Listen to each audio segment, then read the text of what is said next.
Pemirsa, bertepatan dengan Rahina Purnama Kedase Wuku Julung Wangi, Sabtu 12 April 2025 dilaksanakan puncak upacara Ide Betara Turun Kabeh IBTK di Pura Agung, Besakih. Puncak upacara dipuput para sulinggih dan dihadiri Gubernur Bali Wayan Koster, Bupati dan Wali Kota Sebali dan jajaran OPD.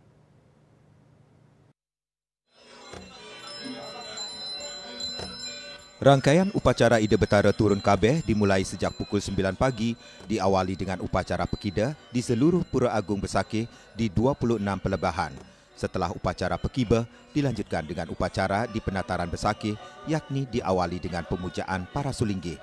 Setelah kurang lebih selama 2 jam dilaksanakan pemujaan, dilanjutkan dengan pemuspaan atau persembahyangan bersama.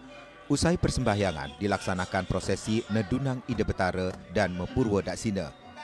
Ketua Panitia Karya Jero Mangku Widiarta dalam kesempatan tersebut mengimbau pemedek yang tangkil agar tetap mematuhi Surat Edaran atau SE nomor 8 tahun 2025 yang mengatur tatanan bagi pemedek umat Hindu dan pengunjung yang memasuki serta berada di kawasan suci Pura Agung Besakih selama pelaksanaan Karya Ide Betara Turun Kabeh atau IBTK.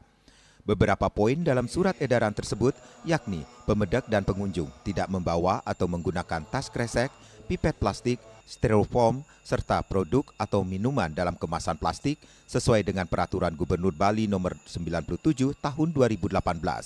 Sebagai alternatif mereka untuk membawa tumbler, pemedek yang membawa sarana upakara yang telah atau lungsuran tidak membuang sisa lungsuran di kawasan suci Pura Agung Besakih.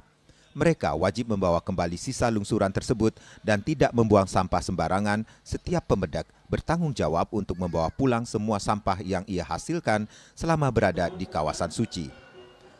Selaku prawartaka upacara Ide Betara Turun Kabeh 2025, pihaknya menghimbau umat untuk ikut menjaga kesucian dan keagungan Pura Besakih.